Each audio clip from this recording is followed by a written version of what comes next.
We're still live. So, how are you doing? Good morning, everybody. Good morning. How's it going? How are you? Good morning. Yeah, quiet, huh? We're talking about sex in the workplace and all kinds of stuff. And people are asking all kinds of questions. I hope that light behind you isn't bothering you because my helper isn't here today. And hi. And I don't know how to fix that light there. I hope it's not bothering your ability to see me. Is that okay? So it's Wednesday, right? And I'm going to be honest with you. I cannot believe that it is the middle of July. Anybody else shocked? I mean, just a few months ago, we were talking about uh, getting into summer and what we're going to do for summer. Here I am. I did say that I would dress scantily. I do. And I'm enjoying myself. I mean, I'm as unadorned as anything could be. I mean, I have makeup on today. I think I put makeup on today, and it's because I have something to do afterwards, right? But it is what it is. But today here in Metro Detroit, you would know because yesterday there was the freakiest thing happened here in Metro Detroit on I-96 westbound. That's so Detroit is in the southeastern corner of Michigan. So westerly goes to Grand Rapids. Grand Rapids is to the northwest. Just to give you some idea of location, right? For those of you who are who are not in Michigan, which is most of you. And so going west, you're going literally to the end of the state, like we're going to Chicago and Indiana, right? That's westerly for us, right? Because we're still in the Midwest, right? So we're this little peninsula in the Midwest. Where there are two peninsula states in the U.S., Florida and Michigan. So I guess that accounts for why those two states have the most independent thinkers. I swear, it has to be. You're just like, we're just on an island floating. We think whatever we want. So yesterday there was the freakiest accident. Hello. On one of the freeways. Thank you. On one of the freeways, heading west. Unbelievable. 30 cars piled up. And why? You know why. The visibility was bad because it's raining. Hello. I know you're all going to laugh. It wasn't snowing. It wasn't ice. It wasn't anything. It was raining and the visibility was bad. So one car hit and the other car hit. I live in Detroit, if you're asking where I'm from. I'm from Detroit. Don't I sound like a Detroiter? Right? And the reason I'm saying that is I'm about to make a statement about being a Michigander, about living in Michigan. If you want a Michigan driver to drive you around, yeah, it's a nice place. If you want a Michigan driver to drive you around in snow, then you got it. If you want a Michigan driver to do donuts on the freeway, you got that. If you want a Michigan driver, you'd like to visit Detroit, you should come. They do donuts on the highways over here. Just saying, just saying. They even make a song about it. It's called We on the Lodge with It. I kid you not. The cops went crazy one night when a group of young Detroiters took what they call Hellcats, Dodge Chargers, and took it on a local freeway and went crazy. The cops went nuts, right? And then a local rapper made a song. Then a guy who owns a t-shirt company created t-shirts. So now it started all kinds of stuff all over the country where other people FaceTime. I'm FaceTiming you right now, right? It's so a whole other in I think it's in Sacramento. No, it wasn't Sacramento. It was either in Sacramento or San Francisco. A whole other group of people are doing donuts on another freeway. That's Detroit for you. So it has to do with living on this peninsula. So, anyways, I was saying if you want a Michigan driver to drive you through a blizzard, hire a Michigan driver. Get a Michigan driver. If you want a Michigan driver, if you want to drive through on icy roads, up and down curvy roads, get a Michigan driver. But don't, for the love of God, get a Michigan driver to drive you when it's raining. Michiganders don't like rain and they don't drive well when it rains. And all in agreement say amen. I mean, if you want to see some crazy driving by Michigan drivers, head to Let It Rain. And oh my God, they freak out. So yesterday, 30 cars piled up on I-96.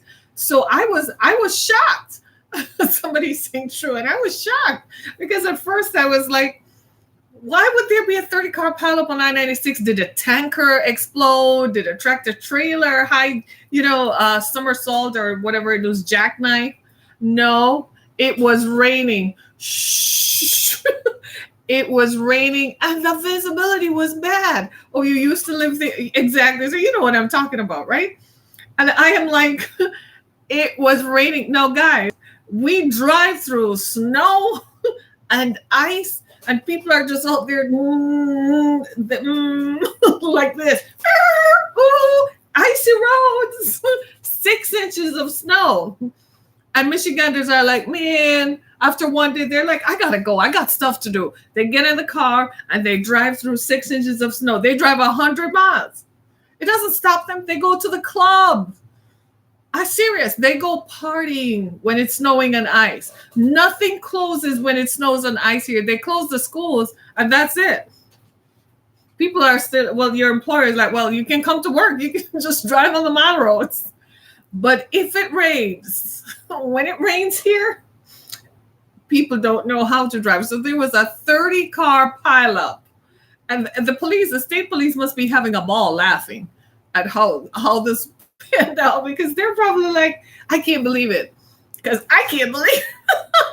I can't believe it. It's like driving behind someone when it rains. Oh my gosh, they're on their brakes. And I'm like, come on, it's just rain. And then they don't know how to drive through water. So Michigan drivers are also very aggressive. They're excessively aggressive, right? I don't know about where you live, but here they're excessively aggressive. So they're have you ever seen cars hydroplane? Happens a lot here. Well, hydroplaning happens when you're driving fast and your wheels hit the water. Sometimes it levitates, the vehicle levitates and raises up. That's hydroplaning.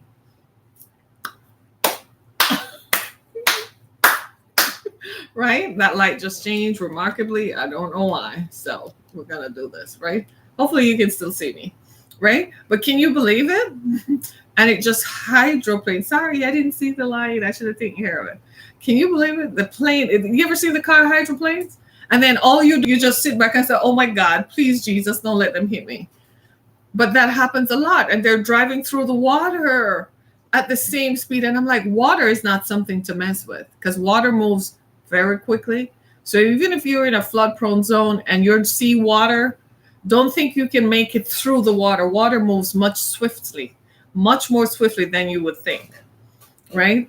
And here in Michigan, nobody knows how to drive when it rains. When it rains, they drive through snow and ice here. Like by November, if it doesn't start snowing, people start saying, hey, where's snow at?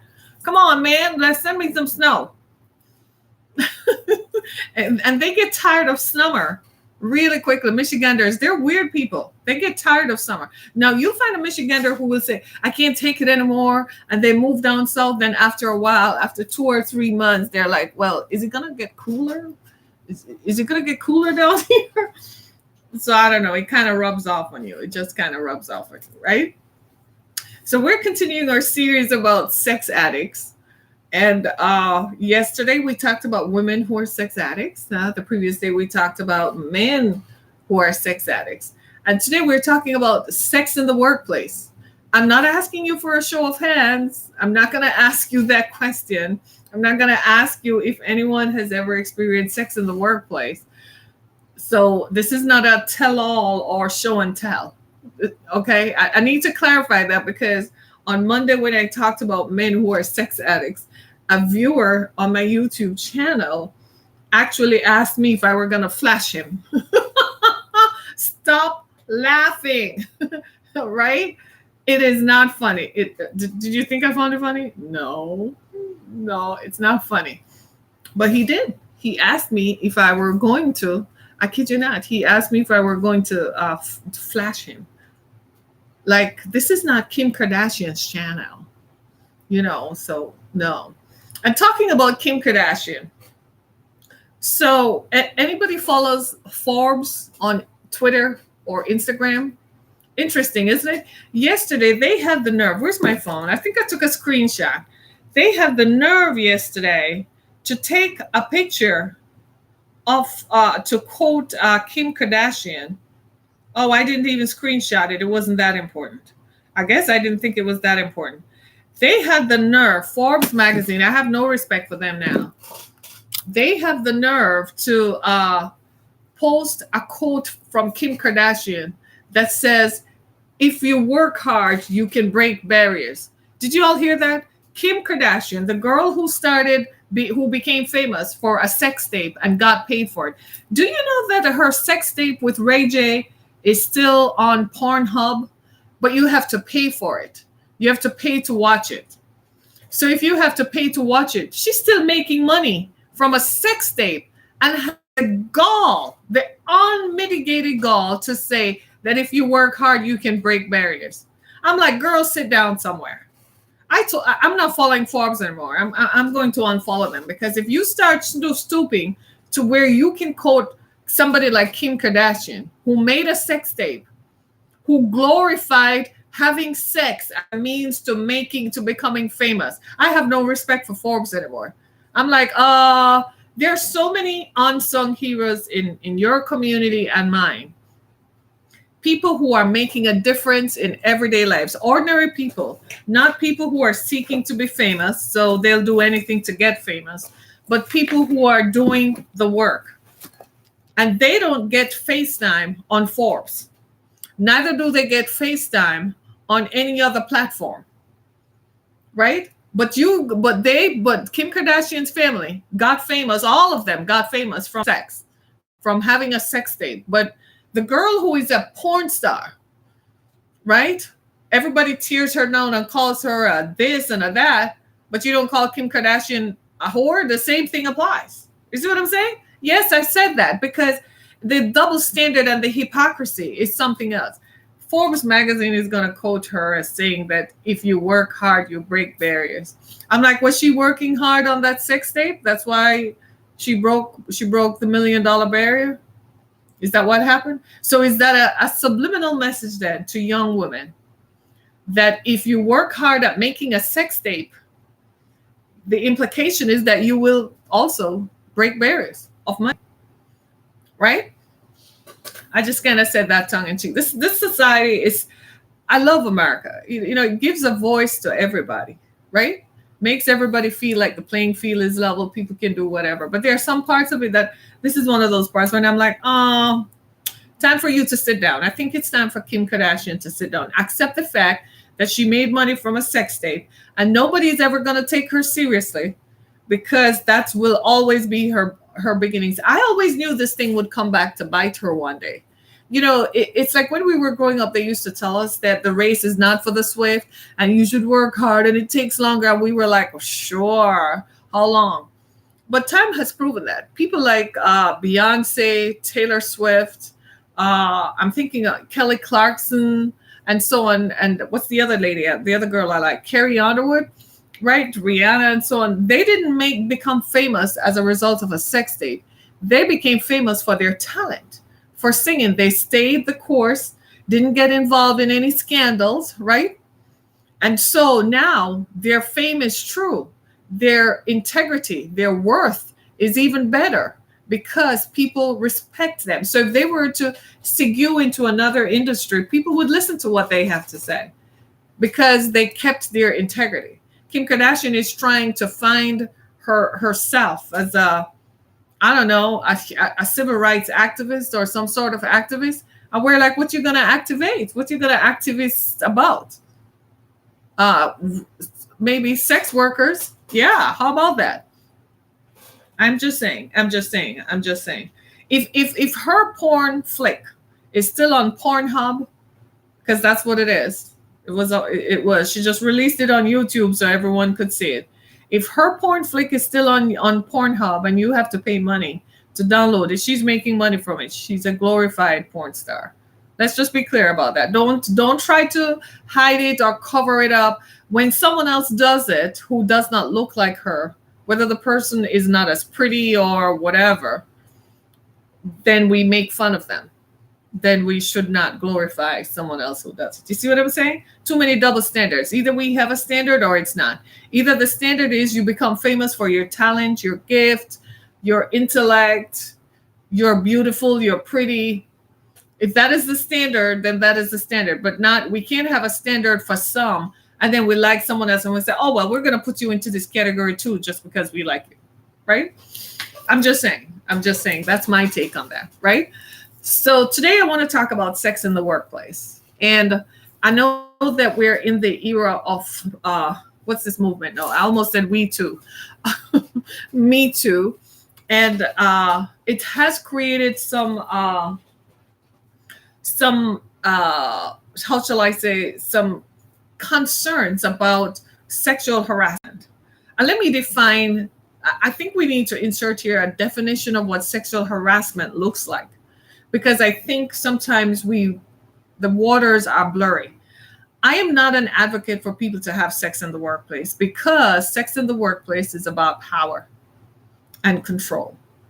There's nothing good that's going to come out of that. So I'm not an advocate for it, because I don't think that for the person who has the least power, it's going to end well, especially if that workplace was somewhere they wanted to continue working. It probably is not going to end well. But sex in the workplace is not about love. Sex in the workplace is about power and control.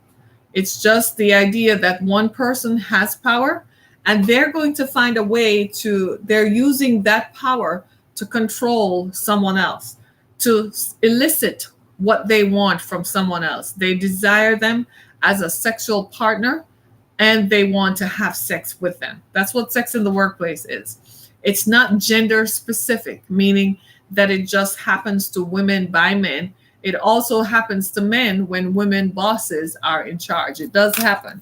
And because of how we've been socialized as a society, we tend to view when a man complains of being sexually harassed by a woman, we tend to say, oh, dude, really? But it's not so much about sex at that point, but it's about how the person feels, their feeling of power, that they have lost their sense and their feeling of power, right? So it is opportune then to say, well, what is sexual harassment? Well, sexual harassment takes place when someone is pursued for having sex by someone in authority or someone who has more power than they do, right? And if they don't comply, then the ramifications for those range from lack of promotion to being fired to being excluded from group activities. And that it can be pretty debilitating. There are many scenarios in which people go to work and they have to do what their boss or immediate supervisor tells them to do in order to keep their job. We don't think that those things are fair. I don't know that I would have liked going to work where I'm constantly harassed to have sex to have sex with someone whom I don't want to have sex with, because that's what it comes down to. It's not like you elect to have sex with a person. They're forcing you and compelling you to do so. For instance, a likely scenario, I like one of the ads that I see running on TV about sexual harassment. And in it, it's the younger woman. The woman is describing to a boss, it's late night. That's one of the things that happen. You're always working late with a boss, with one person, right? They walk past you and touch you. These are the things to look out for. We all know those signs, right? They try to touch you. They send you explicit emails or emails that contain graphic language. They send you stuff, right? They initiate conversations. They brush up against you. They call you into their offices and close the door. That's why I like these new offices today, that it's all glass so everybody can see what the heck is going on around, right? I don't like offices where it's closed up and you can't see. I want to see what you're doing, even because many people today in many workspaces watch porn or play video games while they're at work. Let's just be clear. Some of you are doing that right now and you're just X'd out of the screen, right? You're not busy enough at work. There's not enough to occupy your 8-hour day. So people watch porn or they watch video or they play video games. That's a real thing, right? So When sex happens, when the activity goes beyond suggestion, why don't we go out and have a drink after work, or meet me for coffee, or they invite you up to the office level where the other executives are. You see where the power comes in? It's about power and control, right? It's the suggestion that you become a part of this club, and you're going to get the perks for joining this exclusive club are such that if you don't join it, you're being stupid. Sometimes they sideline you. They exclude you from members. They don't even give you new assignments, right? So sex in the workplace is always about power and control. And I know some of you are like, but I've been having sex with my boss for years. It is about power and control. Because you're still submitted to that. The day when you say, I'm not going to, or I can't have, then you're going to find out exactly what it was about. Because they view you as a sexual being and they want to have sex with you. Well, some of these folks, understandably, who are having sex in the workplace, some of them are sex addicts. You realize that, right? They take their sexual addiction into the workplace. Sexual addiction doesn't know boundaries. They just want to have sex. The compulsion, the compulsive habit that drives addiction is the same compulsive habit and instinct that drives addiction to sex. So they do take this sexual addiction into the workplace. And it does happen. And it is all it lands on the person with less power in a much different way than it lands on someone who has power. You see where I'm coming from? So let's say typically it never happens in relationships that are lateral. You know, you work next door to the guy in the cubicle and he might say something inappropriate. But if you go to HR and complain to HR, they're going to get rid of him and discipline him. But your superior, some years ago, I heard of a story with a young woman. She had just graduated college, had a bright future in front of her. I just want to tell you, I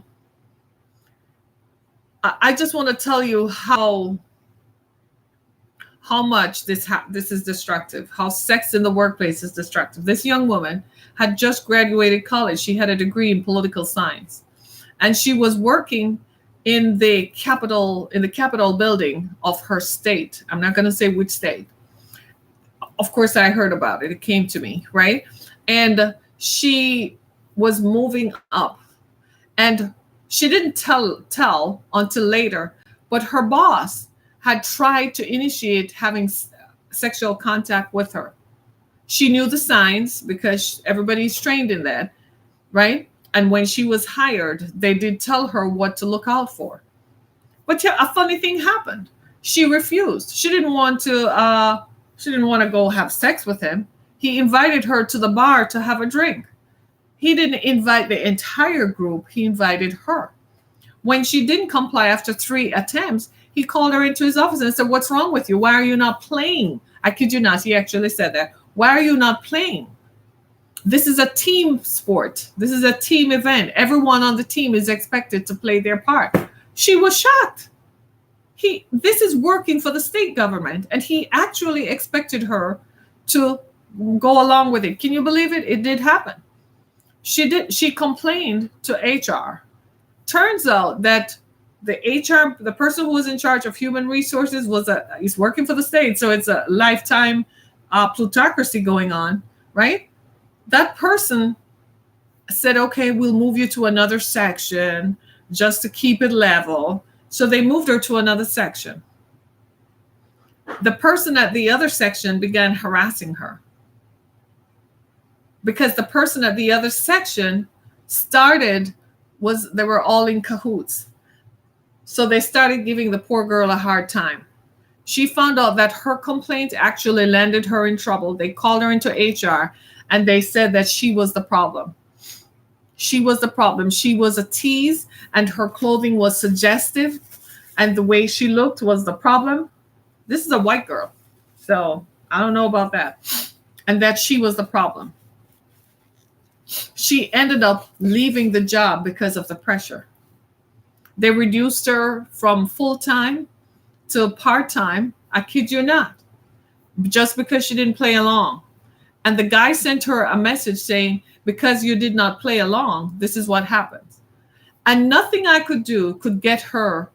I told her I would back her if she brought it to the attention of the representative whose office they worked in. Because you know how the system is structured. People get elected, but the people who are actually running the bureaucracy are there for a lifetime, right?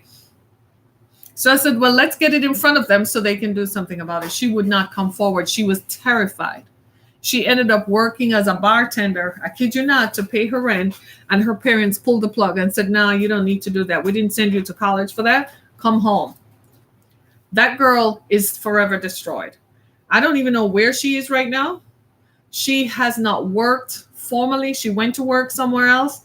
And whatever happened in that hierarchy destroyed her to the extent where she cannot work in formal structures anymore. Her parents are still paying her bills. She rented an apartment in another state, moved to a whole other state. I'm showing you the effects of sex in the workplace. And in this case, she didn't choose to have sex. She was avoiding it because her dream was to be a lobbyist. She wanted to be a lobbyist. That's why she went to school and got a degree in political science. She had a bright future in front of her, bright young woman, right? I met her and I was impressed with her and I felt like she had a bright future in front of her. But her life was destroyed because somebody else, her boss, wanted to have sex with her, and when she didn't comply, it became a problem. Do you see what I'm saying? Was that fair? No. Because she didn't play ball and she didn't play along. That was not fair, right? That was so not fair. That is one example. There are other examples. There's another story I know of where a woman was a young attorney and went to work as a law clerk. She had sex with her boss, who was a judge. His marriage fell apart. But she didn't end up with him. But his wife left him as a result of the cheating. What the woman later, fast forward 15 years, the woman became a judge herself and runs into the wife of her former boss, who by this time had died. She thought that the woman had forgotten. No, the wife had never forgotten. When the woman was running for judge, you know what the wife did? She went to her and threatened to expose. The wife had proof that she had slept with her husband to get her job. She threatened to expose her. By this time, this young woman, she had settled in her position and in her profession and so on. But the wife had the goods, and the wife threatened to expose her. She had to withdraw from the race for judge. Kid you not? These things happen. Sex in the workplace is damaging. At the time, she probably thought that, I can just do my boss and get away with it and nobody will ever know. It's just between me and him and nothing. But his wife knew. And so she played the card. So yes, she progressed. But when she was going to run for public office, the wife was like, no, baby, I'm not going to let you get away with it. You wrecked my life and my marriage. You're not going to think that you're just going to get elected and it's going to be okay. So the wife went to her and she was shocked. She said, I didn't know you knew. She said, how could I not know? And she threatened to expose her. Sex in the workplace, right? Sex in the workplace is not a good idea. Sex in the workplace does not benefit anyone. And men are slowly, for a long time, it seemed as if women were at the opposite end of it and men were benefiting. And now men are being sanctioned. That's what the Me Too movement is about. Now, personally, I don't agree with everything that the Me Too movement says. I think it has gone a bit extreme because there is a line between harassment and consensual. There is a point at which somebody consents to having sex. Here's my thing. If I go to Bill Cosby's house, if it's rape, it's rape. Rape is just rape, right? But if I went to Bill Cosby's house and I am going to have a drink and I'm going to be alone with him, then I need to know Are you going to be comfortable with this? If not, then I need to leave. If I choose to leave and he's holding me against my will, that's right. But if I'm going to sit there and participate, don't expect me now when I walk out of there to say, oh, well, he touched me. Well, what the hell were you doing in there in the first place? I would ask my children, my daughters, that. I asked them that question. And when I posed the scenario to them, they're like, Mom, no. And I'm like, you need to not put yourself in a situation where these things, it happens to all of us as women. When I was young, these things used to happen. And we didn't know what, if we said anything, we were chastised and mistreated for it. If we said anything, because at that point we didn't have the power. So we learned to wait until we had the power to say something and to speak up about it, right? But it is not okay. So there's some things about the Me Too movement that I'm not so sure you knew the environment you were going into. So I'm not so sure that the man is the only person guilty there. You probably were just as guilty because you consented knowing that that was the cost. Do you see what I'm saying? Does that excuse one person's behavior? Not by a long shot, but you knew that was the environment you were playing in, and this is the likely repercussion. Now, if he raped you, scream rape. Get a police report. Sometimes many rape victims never report. Well, tell someone, right? Say something. But don't just go in there and you all enjoy it and then say you play. Sometimes in some scenarios, women are expected to play along. This is why sex in the workplace is not a good idea. Don't do it. Because in today's world, it's going to be something else. Hey, look at it this way. The Me Too movement has so transformed the conversation around sex that now we're looking at a Black woman as James Bond. Now, hey, I'm all for women's empowerment, but seriously though, I don't know. I don't know what this is all about. Are we trying to masculinize Black women and say that Black women look manly? Or what is that about? Or have we taken it so far off the Richter scale that now we're going to say that James Bond, the ultimate man, the He-Man, the man who epitomizes manhood. And now James Bond is a woman. Oh my God, no, stop, please. That's not a good idea. They have just simply turned me off that franchise. I'm just going to go back to Fast and Furious with The Rock and Vin Diesel. At least they're just true to being a man who, men who like to drive fast cars and like women. I'll just keep that. Like, I'm just like, oh my God, like seriously, we're going to use a woman for James Bond. No, can she be a female Jamie Bond or Jean Bond or Jan Bond or Janet Bond or something, but not James Bond? A woman? Oh, I think Ian Fleming is turning over in his grave. Seriously. She could be a female double agent, but not with the name of James Bond. It could be that, oh, James Bond always had a secret nemesis. We just didn't know it was a she. Something like that. Well, why is it that we are feminizing traditional male roles and male masculine figures? There is a reason why there are males and females. Can we just keep it like that and keep it simple? This whole conversation around sexual orientation and sexual identity is confusing. It's confusing because people want to choose what they were not born to be with. Like, I was reading a story the other day where people were microdosing on hormones. And it says that for people who were born, for instance, you're born female, but you want to identify as a man. So some people choose the surgery to remove. One person had a total mastectomy, so she took her boobs off.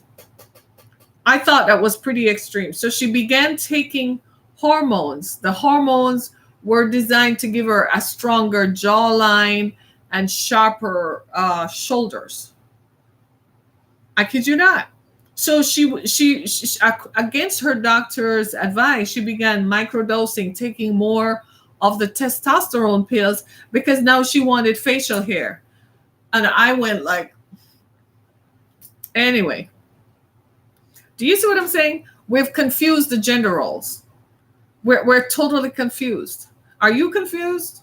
I'm not. I don't think you are. I think you pretty much know who you are and what skin you're standing in and what you identify as.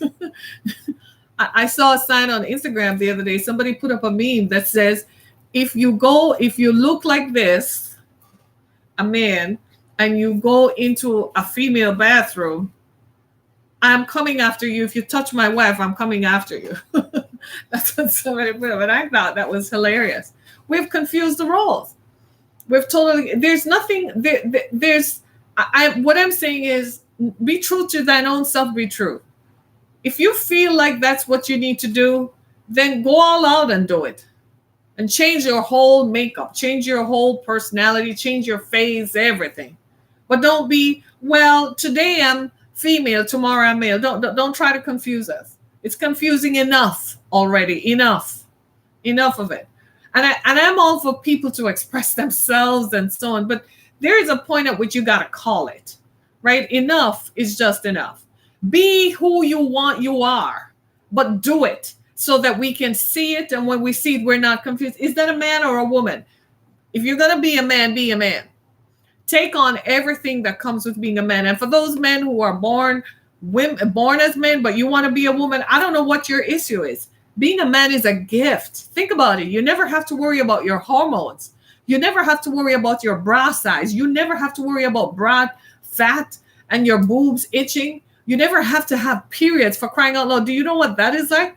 You will never get nauseous. Your body will never stretch to have a baby. Being born a man is a gift. Nobody will ever pick on you. You never have to worry about what you're going to wear. You never have to worry about stepping outside the safety and comfort of your own home or your car and walking somewhere for somebody to pick on you or somebody to think that you're easy just because you choose to wear a short skirt, just because you like how your legs look in it. You like how you look in it. But somebody else thinks that because you're wearing it, that means it's time for them to lift up your skirt. You work out, you have a nice body. People think you're working on having a nice body because you want to have sex with the whole world. I choose to do a show about sex addicts. And because I'm a woman, some guy's going to ask me if I'm going to flash. So I don't have any election over my body choices. Do you see what I'm saying? So I don't get I see what the people with the Counter Narrative Project are talking about, but I see your point of view, but I don't get the conversation about a man choosing to. I'm like, dude, are you crazy? Do you want to deal with this? For us as women, we earn 66 cents for every dollar that a man makes. So if it's going to be $13 an hour for you, it's $11 an hour for me. If you're going to be paid $100,000 a year, I'm going to get $66,000 a year. If we're called together, if it's going to be $1.6 million for you, it's going to be $160,000 for me. It's going to be $1 million for me. Do you see what I'm saying? So what's the big deal? Right? Put it into perspective. When you put it into that kind of perspective, I think men won the genetic lottery. You always stand to pee.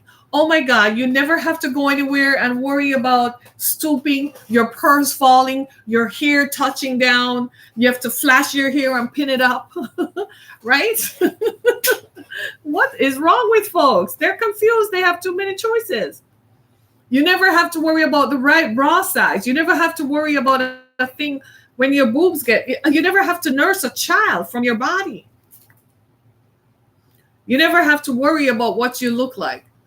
And get this, a man never has to worry about gaining weight. As soon as you gain 5 pounds as a woman, because we gain 5 to 10 pounds every month because of hormones and periods and so on, and people call us fat. But a man, you never have to worry about that. He's just gained a beer belly. Nice going, dude. Just lift some weights. The way a man is made, he starts lifting weights and that stuff melts off. We are panting at the gym, and then we have to do surgery to remove what came naturally as a result of childbirth. Such a marvelous thing, childbirth.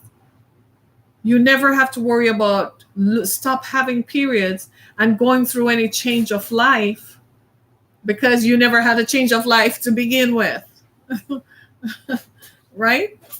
So I think men have won the genetic lottery. And I think you guys know that. And I think that's why you look at us funny. And I just wanna challenge all of us, because women are the ones who get hurt the most in these power control scenarios. And understandably, I'm not blaming you guys, because you really don't know. Because the way you were raised is so very different, right? Men were socialized different. You were told that it's okay to be competitive and it's okay to go after what you want. And if a man says something, he's just being bold and he's being what a man is supposed to do. But we were raised to be subservient. We were raised to support the man. We were raised to not go after what we want, because then that would be perceived as being bad for us. Ambition in a man is highly valued. Ambition in a woman, some of us, our family members, tell us that you will never have a man. Some women never had children because their family members told them they could never have children, because they choose to work and study. They derived more satisfaction from that. It's so individual. So when you look at sex in the workplace, there's a couple of things I want to talk to you about. Sex in the workplace is about power, right? The person who has the most power is the person who perpetrates on the person who is powerless. And unfortunately, it happens a lot more than people are willing to come forward. I'm a firm believer that the true victims never really come forward. There are men who have been sexually harassed in the workplace. They will never say anything. They will never come and tell you what happened to them, because they don't want to be perceived as being less manly. But it happens, right? It happens a lot. They eventually either transfer out of a department or move somewhere else or leave the company altogether. They would choose to do that rather than stay there. Sex in the workplace is about control. It's one person having control of the other. They're not trying to gain attention here. In fact, the less attention, the better, right? They don't want anyone to know that they're sleeping with so-and-so or they're having sex with that subordinate. Because if word gets out, they could lose their jobs. But with benefits, having friends with benefits kind of thing, I shouldn't say famous, well-known person who promised a subordinate that he would promote her. Listen to this. He actually sent her a text message that he would promote her if she would have sex with him. Everybody around him was like, were you dried up? What's going on? And turns out he had a pattern, because he was involved in a relationship with someone who reported him. That's a person who had severe power dynamic situations going on in him, right? And you know women who are just like that. There's some women who get a trait of bullying men in the workplace. It's like they get a chance to do back to men what was either done to them or to females in general, or specific females whom they know. At the end of the day, someone is going to lose. Trust me. People sometimes report stuff in some environments and they get a settlement before they leave. And eventually that person will leave. Is it Google? At Google, the guy who was running Google, they had to have him leave because there were so many complaints that women complained about him. It's like he saw a woman, but he was so bright and talented that they overlooked it, right? He was so bright and talented, they overlooked it. And they knew what he was doing, but they overlooked it and made settlement with women, and eventually women started speaking out. Harvey Weinstein lost his entire company because he kept bullying people. He was a pit bully. It's almost as he knew he had the keys to making someone famous, to making someone work and earning wealth, earning income from the fruits of your labor. That's what acting is, right? It's a different work environment than you and I are used to. It's yeah, make more money quicker, yeah. But in those scenarios, he knew that he could influence people's work life, and he pushed them into doing what they don't want to do. That's power, right? That's power and control. That's the whole dynamic of what sex in the workplace is. It's about power and control. There are very few women who can say it hasn't happened to them. In today's world, because of sexual harassment, my daughter says it like this. They stare at you intently in your face because they can't look below your neck, because they've been socialized to think that they can't look at you. And the thing about it is, it's how a man is made up. I'm not excusing it. No, I'm not excusing it. I'm helping all of us to understand it. It's how a man is made up. He's made up to, he sees a female, he looks her up and down and admires her. Even if that female is in a junior position to him, even if that female has similar levels of authority as he does. So we've had to ask people to look, socialize people to look in your faces so they don't look below. That's not inhibiting you guys. I know you men on Facebook are ready to take me on. Look at you all. look at the emojis they're sending me. They're like, oh. Right? What did you want me to say? You didn't want me to. I know you don't like when I tell the truth, huh? Yeah, you don't like that. Not your thing. Okay. Right? But do you see what I'm saying? So what happens is there are repercussions for our actions, and especially in a workplace now with laws that define workspaces, define how we interact with one another, especially the relationships, the hierarchical relationships in workplaces. Those you must pay attention to, right? And tread lightly and walk around them. And for the love of God, please, you're trying to look at my face. I'm trying looking at the face. You're trying. Seriously. This is a serious topic. Come on. Right? But seriously though, right? What you are looking at when you stop it. Right? When you look, oh God, when you look at how you tread lightly, and some women, there are some people for whom this is a tease. There are traps that people lay. Be very careful. You walk right into it. And women, be careful. Don't think that sleeping with your boss is a lateral move that's going to get you to the top right away. You may get to the top today, but it will come back and bite you again. I know it looks glamorous and good. You can get there right now. And what you really are trying to avoid is the hard work and the journey to get up there. That's really what you're trying to avoid. But trust me, as fast as you get in, as fast as you get out. I told you the story about the young woman who went in as a lawyer, and she was a law clerk. I can't tell you where this happened. She was a law clerk for a judge. And because she slept with her boss, she was able to get into a position really quickly.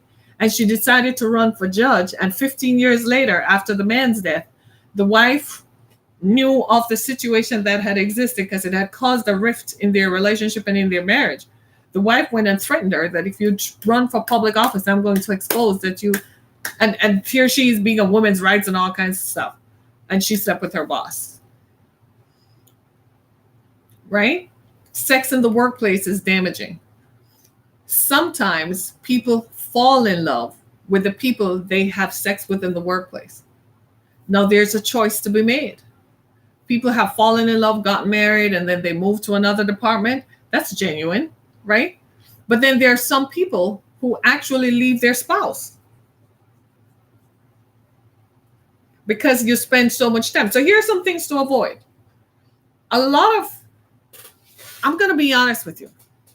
One of the things we have found out in the last 40 to 45 years is that we spend more time at work than we spend with our spouse, don't we? So what does that tell us about human relationships? You need to be on guard.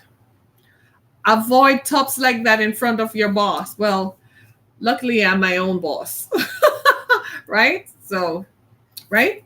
Avoid tops like that. And that's a good point. Somebody says avoid tops like this in front of your boss. You know what I would say to that? What?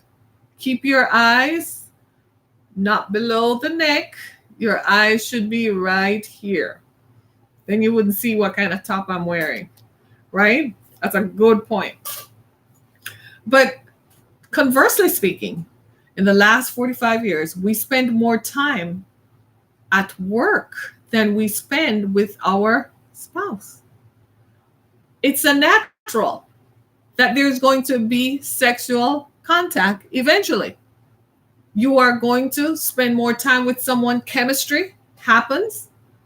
There's a chemical reaction from a female brushing up against a male, conversations start happening. And before you know it, people lose sight of the big picture and start having sex with someone at work. Whether that person is in a hierarchical relationship or not. These things happen, don't they? They happen, right? And so people start looking at that as if that is a permanent thing in and of itself. No, you spend a lot of time with them, but can you live with them? The person you have at home is the one you live with. But because you spend so much time at work, you get to know the other person at work because you talk, you go out for lunch. Ladies and gentlemen, the minute you start feeling chemistry for someone you work with, walk away. Refuse to spend any more time with them because it's not going to end well. Okay? And you've read all these articles about your work husband, your work wife. What the heck is that? That is a divorce. That is a divorce scenario created. You're going to wreck your children's lives and your life. You've heard all these stories. People leave. It never fails to amaze me. People leave their wives and go marry their secretaries. Remember when that was a thing? They call them personal assistants today. They leave and they go marry them, and then the personal assistant becomes the wife, and he's still having sex with the new personal assistant. Person has a pattern, power and control. That's what it was. By the time the second wife realizes what's going on, she realized that it was all a caper and a plan anyway. She's out of there too. Right? So to avoid that, what do? One of the things you don't do is what? You do not. Say do not. You do not go and have coffee with someone of the opposite sex. Make sure that all your interactions are done in a group activity. Don't send them risque emails. Definitely don't get cell phone numbers and start texting people because then your spouse is going to wonder what's going on. Sometimes people start talking and make it sound like it's all about work, but you really are actually initiating some sort of contact and maintaining a contact.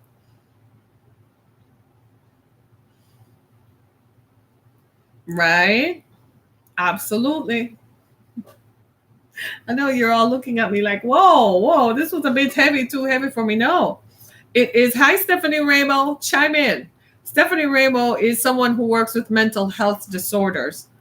And I need you to chime in, Stephanie. She has tremendous amount of information on mental health, right? And maybe this is a point for which Stephanie should talk about what are the dynamics behind why people choose to have sex with people whom they work with. What is it? Is it something in your psyche? Is it sort of like anonymous sex? Is it like you're having sex with someone whom you admire, but there are no connections to it? Is it some power and control in your mind? Like, you have some S&M stuff going on.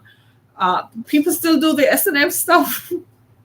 I think they do because there are still shops where you can go and buy this stuff. Now you can buy it online. So if you Google it, but can I just tell you all something? Be careful what you Google because Google stores your history. Yes, and if you have an Android device, Google listens to your conversations and stores it. So while you're busy Googling S&M stuff, thinking it's all anonymous, just like when you're at work, do not use your work computer to go online shopping or to go search for stuff that you don't want to stand up and ever talk about. Hilarious. Right? Totally hilarious. Right? But think about it. Just think about it. It's amazing what happens. So you're in a group activity and you find that, and guys, when you're talking to a female whom you work with, look at her face when you're talking to her. Don't look at her face like, Lord, I wonder what it would be like to touch your skin. Don't look in her eyes like your eyes are pretty. No, Look at her and treat her as a professional. You will feel better, and she will feel better, right? That's what she's looking for. She's looking for professionalism, right? Don't try not to find your when they assign you in groups, find somebody whom you wouldn't be attracted to. Don't go join the group with a person whom you're most likely attracted to. Don't do that, because you're setting yourself up. Communicate with each other through work emails. That means if anything ever happens, it's shared on whatever. And always copy somebody on the email, even if you have to do a blind copy so they don't know. So nobody can ever say anything you say becomes part of a record later. And as far as I'm concerned, don't send text messages. Those things can be screenshot and stored and are retrievable with a subpoena. Right? And definitely don't meet up with people after work if you're married. What you doing? Oh, we're all going to hang out at the club. Are you kidding me? Oh, we're just going to go have a few drinks. Really? Don't you have children to pick up? Don't you have a honey-do list, like picking up some milk on your way home? We have a project to do this weekend, so you need to go to Home Depot or Lowe's. We need a new refrigerator, new water heater. Anyone? Oh, aren't we going to fix up the shed this weekend? Well, aren't we going to clean out the car? What are you doing meeting up with people after work? You are sliding into trouble. Work is done. Go home. Have your lives. Live it out. Leave that to the young people who are just getting started. Okay? They're just getting started. Let them bond with whom they work with. They're developing friendships and relationships. They will work through it. They're on the same level. You don't jump into the mess and say don't do meetups. When work is done, everybody is 5 o'clock, head home. Now, it's good for everyone. And I say everyone on the team to meet maybe once a month. You all go to some place and it's specific. You spend an hour and you go home. That's it.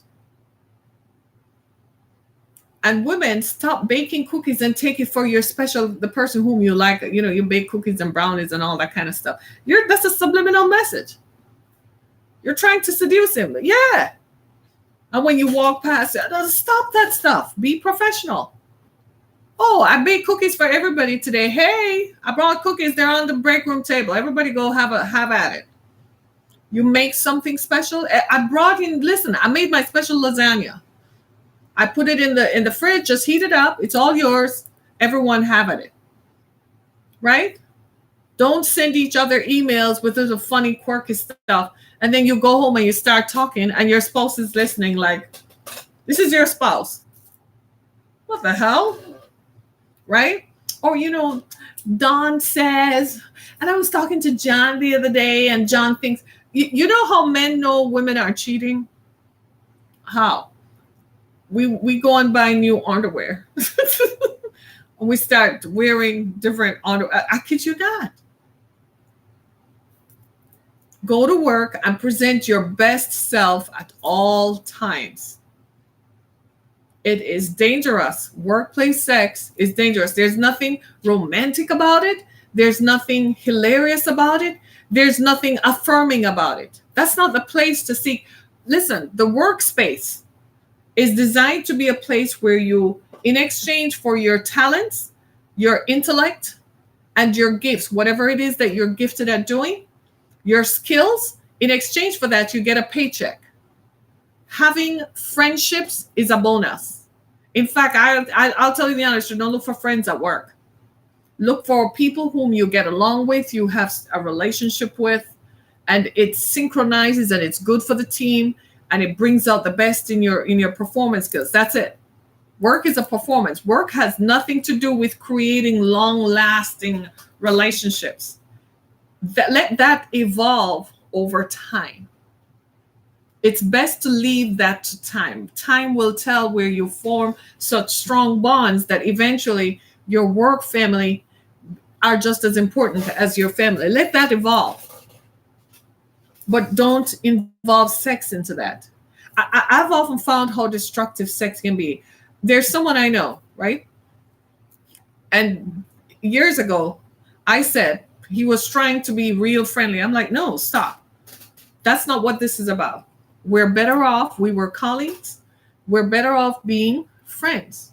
We will have a better relationship. We will be still here 10 years from now if we are friends, rather than to go with what your nature is telling you that you should conquer every female that you see.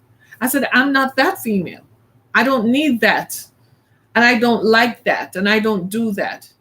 I have to look in the mirror because I'm not destroying somebody else's life at the expense of having fun. I said, I don't do fun, right? I don't do that kind of fun. Fun for me is fun that is not going to hurt me or anyone else, right?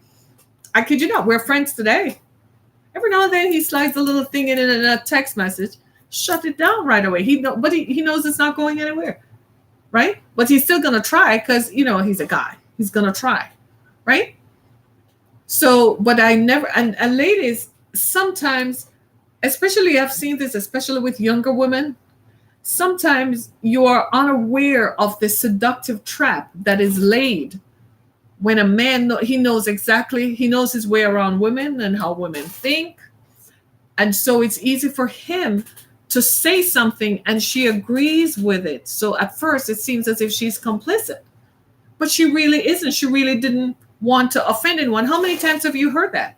She doesn't want to say no because she doesn't want to offend anyone, because she's trying to what? She's trying to appease and to please. But listen to me very carefully. If it doesn't feel right, it isn't right. And it's okay to say, I am not comfortable with this. Now, after she says, I'm not comfortable with this, and she starts getting flack, you need to go to HR. Don't just walk away like this young woman I told you about who left a career that she could have made a difference in. It destroyed her. She probably is going to wake up one day when she's 40 and say, what have I done with my life? That's one contact where her boss, and you should have seen the little piece of, you know what? I could not believe. I said, you let that determine your future? He pushed and pushed and pushed, then got everybody. And sometimes, listen to me very carefully, sometimes even women contribute to this, because the young woman did not want to go out with her boss. But the woman who was her supervisor took up for the guy whom she knew was harassing her.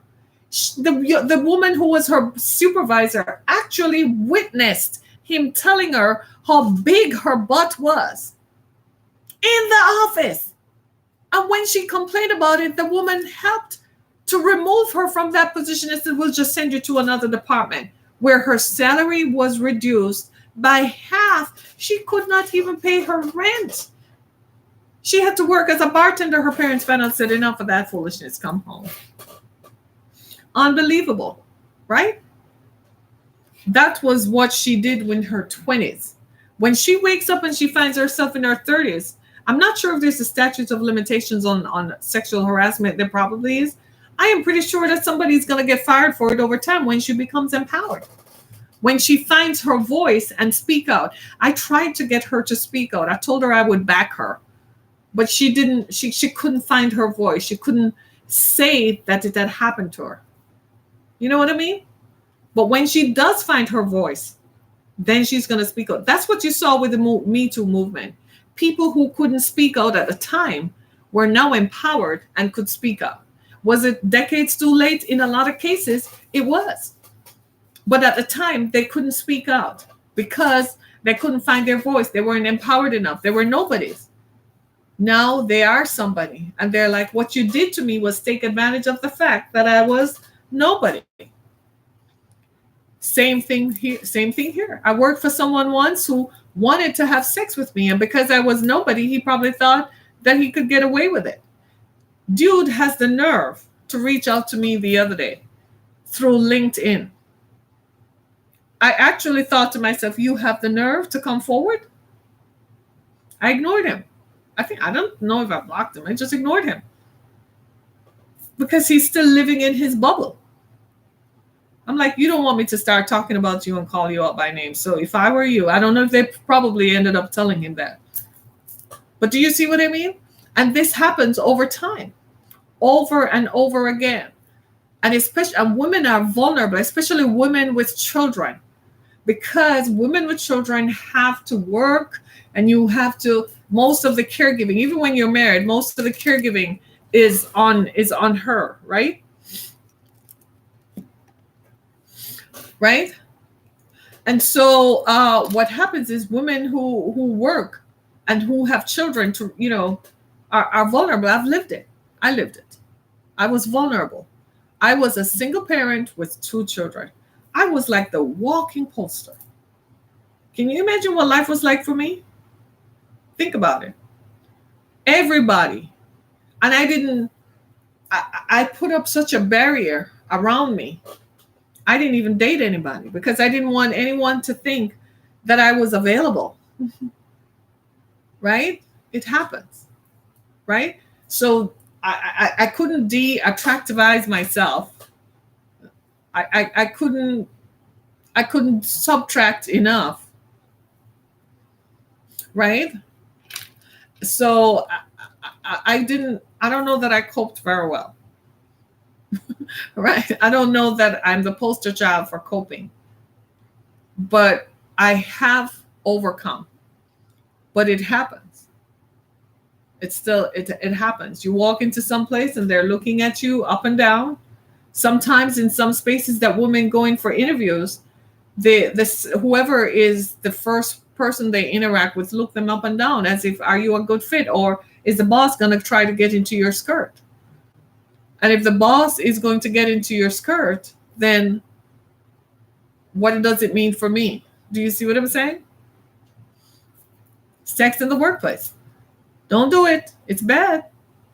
I hope I have shed some light on this, that you can see, and you can see that there's some real issues here, right? Sex in the workplace, it's all about power and control.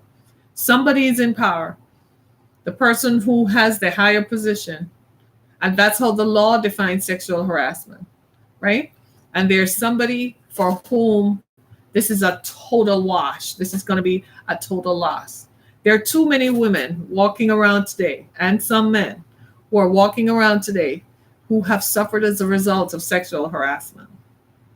There are too many broken dreams. Too many people had to walk away. Even women who were married had to walk away from positions and walk away from jobs because of sexual harassment and because of the intimidation.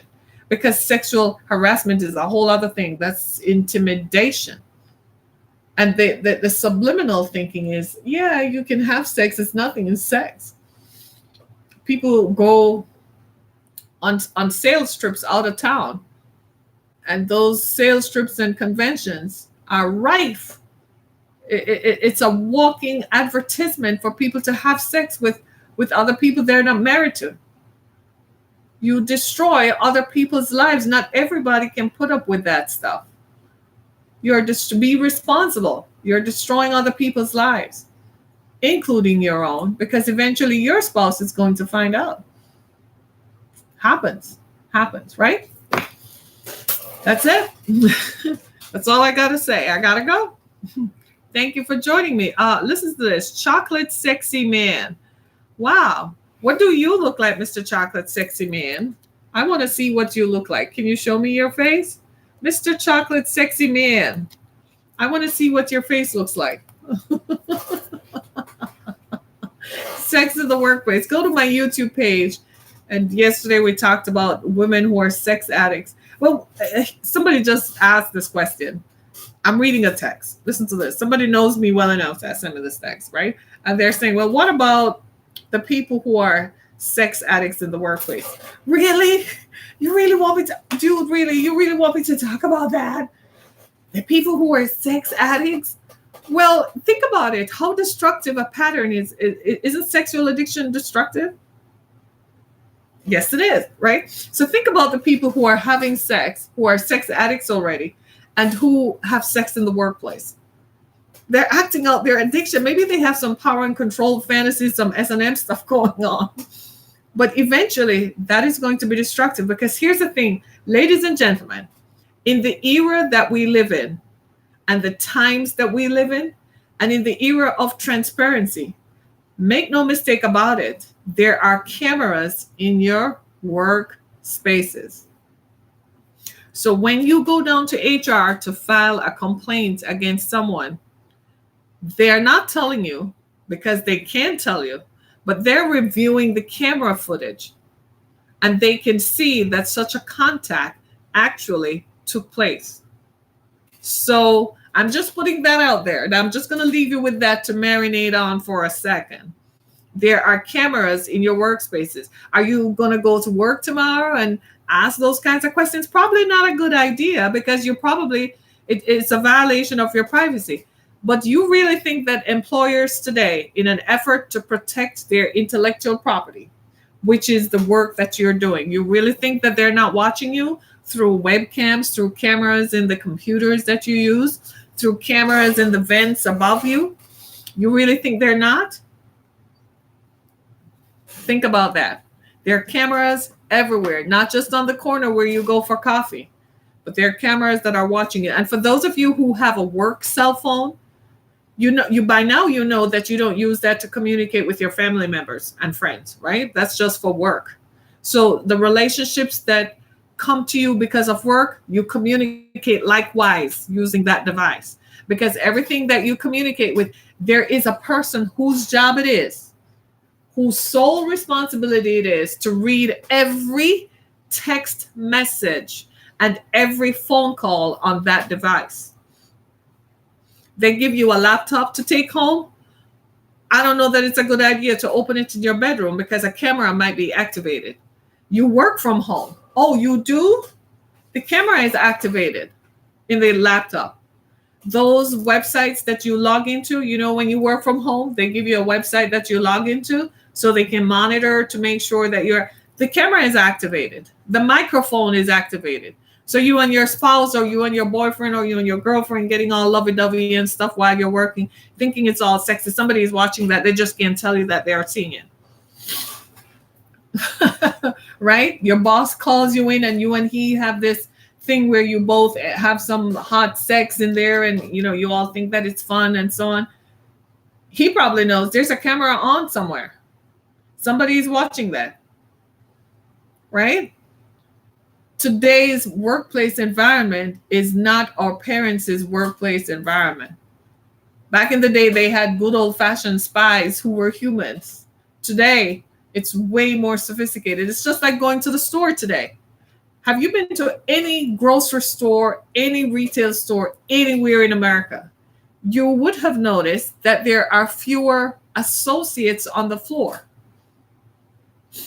Do you know that if you could see behind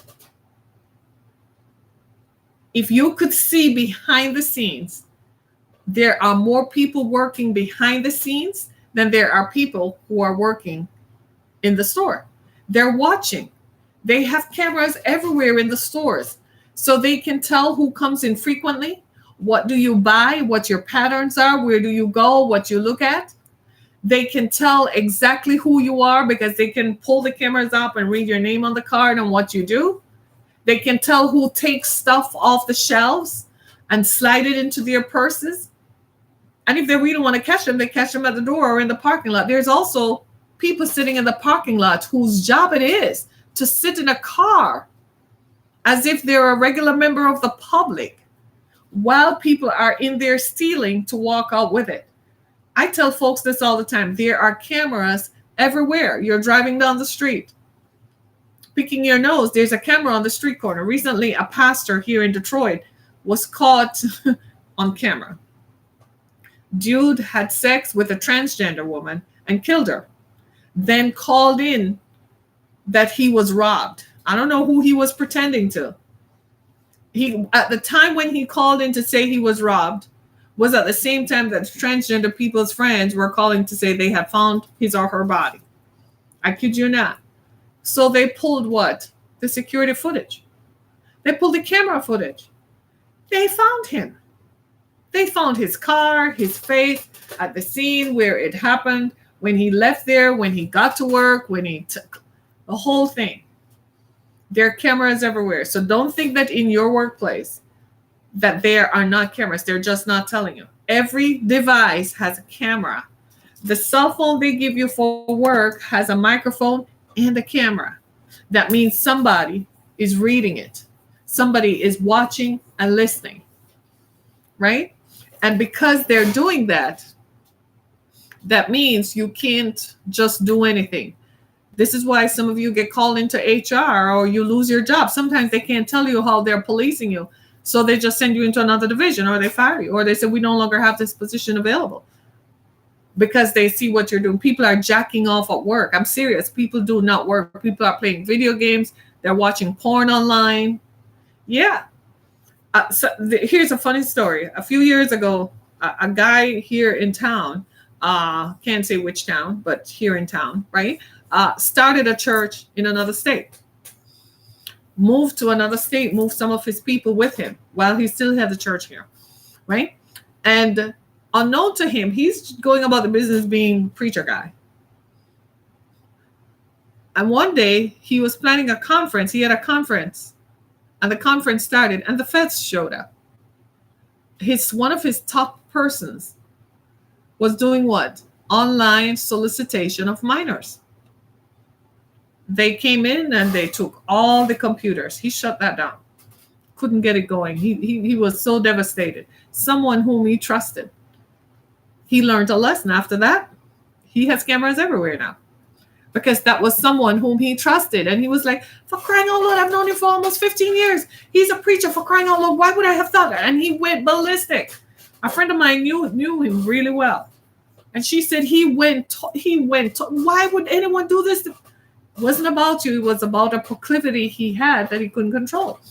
And he couldn't do it at home because his wife would know. So he was watching porn online and soliciting minors online, right? There are cameras everywhere. So it's not okay. You can't just go and smile and flirt with someone and then go back around here and say, well, it wasn't flirting. I was just being nice. No, that's not going to work, because they have cameras. They have devices. They just can't tell you that when the guy came to clean the vent last time, what he was doing was checking on the camera, positioning the camera somewhere. They can't tell you that. It's off-site. You're working late, but here you are down here working late, and so is Tom over there working late. And then the lights go, and then the two of you go into Tom's office. They have cameras. And you wonder why Tom is moved and then you are moved, or you are out on your feet. Sex in the workplace is different today. And people will set a trap for each other, women and men alike. Women will set a trap for men, and men will set a trap for women. Okay? So be very careful of your interactions. Make sure your interactions, look at it this way. Would you be proud if this story were to come out tomorrow? If somebody were to say something, that's how you need to look at it. So you're sending an email to someone, don't send it with innuendo. Send it about the job. It's about the work. It's about the work. It's about the work. It's about the work. When you meet off-site after work, we're breathing, and we're going to talk about sports. Don't talk about politics or religion, right? That gets real intense really quickly, right? Talk about your family. Talk about sports. Talk about we on the lodge with it. They're playing a song. Popular culture. Don't get personal. Don't stand around in the parking lot exchanging phone numbers. Oh, we live in the same. And then here's another one that you all do. Guess what we all do? We carpool. Breathing ground for sexual activity in the workplace. Is that sexual activity in the workplace? Heck yes. You work together. That's workplace sex. You met on the job. You met it while doing the job. You go to another place. You go out of town for a conference and you have sex. Is that sex in the workplace? Yeah. You work in the same place. And then sexual activity happens, right? Govern yourselves accordingly. Govern yourselves. Govern yourselves. Govern yourselves. Avoid a lot of these things that can come back and bite you and make life more difficult for you. Avoid them all, right? Thanks so much, everybody. Join me again next week, tomorrow and Friday. We're off. Enjoy your summer. I'm taking 2 days every week. Every other week, I take a couple of days so I can recharge, right? And next week, we're going to continue as we explore sex and relationships. So that's Monday. We come back, bam, at it, right? And we're going to talk more about this because I'm finding that people are really, we're not, what place does sex have in relationships? Everybody says it's important. Well, how important is it? Why are we not having sex with our partners? Why are we so tired when we get home? Are we having sex at work? So by the time you get home, you can't have sex with the person you're supposed to have sex with. How about that, right? So let's talk about it on Monday. And for more information, go to my website, harrietkamick.com. If you want me to come somewhere and speak, sure, invite me to come and speak. You can also go to the exodusfoundation.com. That's the organization through which we provide services to victims of human and sex trafficking. It's a big problem. Help us to help others. So we're a tax-exempt organization. All deductions are tax deductible. It means that you can report it on your taxes at the end of the year. Can't do this without you.